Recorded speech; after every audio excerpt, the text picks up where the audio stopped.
तो चलिए आज हम बात करते हैं 3 ऐसे नामों की जो ना किसी एफआईआर में काबू आए, ना किसी एजेंसी की निगरानी में। ये 3 नाम हैं सईद उमर, इमरान गुल और बासित नज़ीर, जिन पर आरोप है कि अप्रैल में पहलगाम के आतंकवादी हमले को अंजाम दिया, जिसमें कई जवान और नागरिक मारे गए। लेकिन आज जून की गर्मी में जब देश मणिपुर से महाराष्ट्र तक चुनावी गठबंधन सजा रहा है, तब ये 3 आतंकी पहाड़ों में छुपे नहीं बल्कि सिस्टम की शर्म में गुम है। सरकार कहती है हम चौकस हैं, लेकिन सवाल ये है कि किसके लिए? क्या सिर्फ कैमरे के सामने बैठकर कड़ी निंदा करने के लिए? हमला, हड़कंप और सरकारी हकलाहट। पहलगाम में हुए इस आतंकवादी हमले ने न सिर्फ घाटी को दहला दिया बल्कि दिल्ली की दीवारों को भी कपकपा दिया।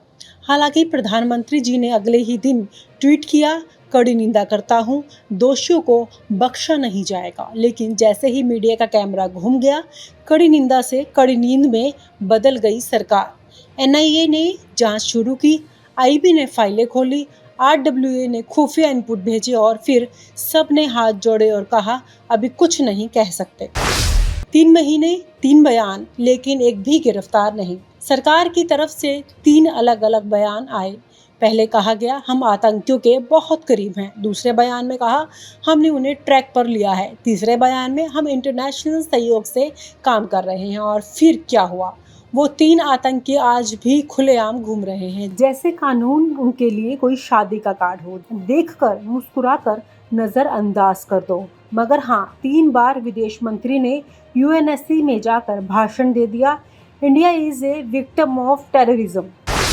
विदेश नीति या विदेश यात्रा पैकेज। अब सबसे मजेदार बात सुनिए, सरकार ने 47 सांसदों की टीम बनाई जो अलग अलग देशों में जाकर भारत की आतंकवाद पीड़ित छवि को प्रस्तुत कर रही है। ये सांसद अमेरिका से लेकर अर्जेंटीना तक जाकर ये समझा रहे हैं कि हम बहुत सीरियस हैं। पर सवाल ये है, जब हम अपने ही मुल्क में 3 आतंकवादियों को नहीं पकड़ पा रहे तो क्या वॉशिंगटन डीसी में चाय पर चर्चा करने से वो पकड़े जाएंगे? मतलब हम पहलगाम में खून रोक नहीं पाए पर न्यूयॉर्क में भाषण रोकेंगे आतंकी।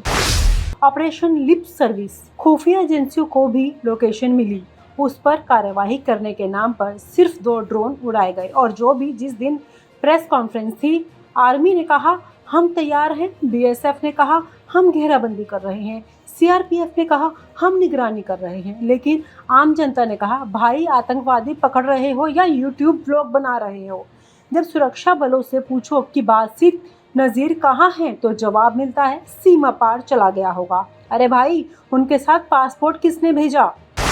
पहलगाम के बाद पाकिस्तान पर परिक्रमा। अब आते हैं उस एंगल पर जो हमेशा सरकार का फेवरेट होता है। पाकिस्तान हमले के तुरंत बाद एमईए ने कहा इस हमले की जड़ें पाकिस्तान में हैं। ठीक उसी दिन पाकिस्तान ने बयान जारी किया, इंडिया ब्लेमिंग अस ए डाइवर्जन टैक्टिक। तो क्या हुआ? दोनों देशों ने एक दूसरे पर आरोप लगाया, राष्ट्र ने कंसर्न जताया और हमारे न्यूज चैनलों ने वॉर रूम खोल दिए।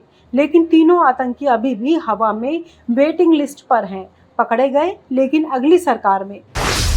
Vote bank versus war zone.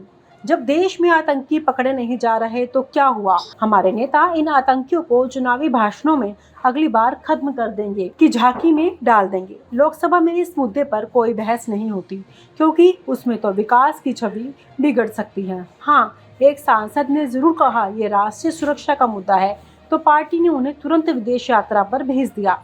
थोड़ा ठंडा हो जाइए, ज्यादा गर्मी मत करिए। मीडिया का माइंडफुल बुलक्कड़पन। टीवी चैनलों ने पहले 2 दिन ब्रेकिंग न्यूज पहलगाम हॉरर के साथ स्टूडियो जला दिया, लेकिन तीसरे दिन वो रेखा और सलमान की पुरानी फोटो की ब्रेकिंग में बदल गया। सोशल मीडिया पर भी अब सिर्फ वही याद दिलाते हैं जो खुद उस हमले में खुद खो चुके हैं। बाकी तो भूल गए कि 3 आतंकवादी अभी भी खुलेआम घूम रहे हैं और सरकार ने अभी तक कैश रिवॉर्ड तक घोषित नहीं किया। कहीं ऐसा ना हो कि जनता खुद गो फंड्स में खोल दे, जो पकड़े उसको पेंशन दे। 3 महीने, 3 बयान, लेकिन एक भी गिरफ्तार नहीं। सरकार की तरफ से 3 अलग अलग बयान आए। पहले कहा गया हम आतंकियों के बहुत करीब हैं। दूसरे बयान में कहा हमने उन्हें ट्रैक पर लिया है। तीसरे बयान में हम इंटरनेशनल सहयोग से काम कर रहे हैं। और फिर क्या हुआ? वो 3 आतंकी आज भी खुलेआम घूम रहे हैं, जैसे कानून उनके लिए कोई शादी का कार्ड हो। देखकर मुस्कुराकर नजरअंदाज कर दो। मगर हाँ, 3 बार विदेश मंत्री ने यूएनएससी में जाकर भाषण दे दिया, India is a victim of terrorism. विदेश नीति या विदेश यात्रा पैकेज। अब सबसे मजेदार बात सुनिए, सरकार ने 47 सांसदों की टीम बनाई जो अलग अलग देशों में जाकर भारत की आतंकवाद पीड़ित छवि को प्रस्तुत कर रही है। ये सांसद अमेरिका से लेकर अर्जेंटीना तक जाकर ये समझा रहे हैं कि हम बहुत सीरियस हैं। पर सवाल ये है, जब हम अपने ही मुल्क में 3 आतंकवादियों को नहीं पकड़ पा रहे तो क्या वॉशिंगटन डीसी में चाय पर चर्चा करने से वो पकड़े जाएंगे? मतलब हम पहलगाम में खून रोक नहीं पाए पर न्यूयॉर्क में भाषण रोकेंगे? आतंकी ऑपरेशन लिप सर्विस। खुफिया एजेंसियों को भी लोकेशन मिली, उस पर कार्यवाही करने के नाम पर सिर्फ 2 ड्रोन उड़ाए गए। और जो भी जिस दिन प्रेस कॉन्फ्रेंस थी, आर्मी ने कहा हम तैयार हैं, बीएसएफ ने कहा हम घेराबंदी कर रहे हैं, सीआरपीएफ ने कहा हम निगरानी कर रहे हैं, लेकिन आम जनता ने कहा भाई आतंकवादी पकड़ रहे हो या यूट्यूब ब्लॉग बना रहे हो। जब सुरक्षा बलों से पूछो कि बासित नज़ीर कहाँ हैं तो जवाब मिलता है सीमा पार चला गया होगा। अरे भाई, उनके साथ पासपोर्ट किसने भेजा? पहलगाम के बाद पाकिस्तान पर परिक्रमा। अब आते हैं उस एंगल पर जो हमेशा सरकार का फेवरेट होता है। पाकिस्तान हमले के तुरंत बाद MEA ने कहा इस हमले की जड़ें पाकिस्तान में हैं। ठीक उसी दिन पाकिस्तान ने बयान जारी किया, इंडिया ब्लेमिंग अस ए डाइवर्जन टैक्टिक। तो क्या हुआ? दोनों देशों ने एक दूसरे पर आरोप लगाया, राष्ट्र ने कंसर्न जताया और हमारे न्यूज चैनलों ने वॉर रूम खोल दिए।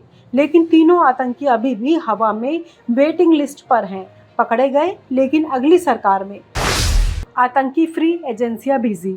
NIA को आतंकवाद रोकना था तो अब वह यूट्यूबर्स की जांच में लगी है। IB को सुरक्षा इंटेल भेजना था तो अब सोशल मीडिया पर देश विरोधी ट्वीट ट्रैक चल रहे हैं। रो को सीमा पार की गतिविधि देखनी थी, अब वो विदेशी थिंक टैंक्स की रिपोर्ट पर प्रेस रिलीज बना रही है। तो भाई, अगर देश की सारी एजेंसियां PR में लगी है तो आतंकवादी क्या नेटफ्लिक्स देखेंगे? 3 आतंकी और एक लाचार लोकतंत्र। ये तो कहानी उन 3 आतंकियों की जो आज भी खुलेआम घूम रहे हैं और सरकार के पास उनके खिलाफ बस 3 चीजें हैं, बयान, निंदा, अंतर्राष्ट्रीय ब्रीफिंग। बाकी तो सब सिस्टम में। अभी तो शुरुआत है कि तैयारी है। अगर यही हाल रहा तो अगली बार आतंकी हमले भी इवेंट मैनेजमेंट मिनिस्ट्री की प्रेस कॉन्फ्रेंस होगी और तब तक हम सिर्फ पूछ पाएंगे जिन्होंने गोलियां चलाई वो आज भी आज़ाद है और जो मारे गए उनका क्या हुआ। और आप हमसे जुड़े रहने के लिए सब्सक्राइब करें YouTube पर, फॉलो करें Twitter पर और लाइक करें Facebook पर। और ज्यादा जानकारी के लिए आपको टाइप करना होगा सिर्फ न्यूज नशा।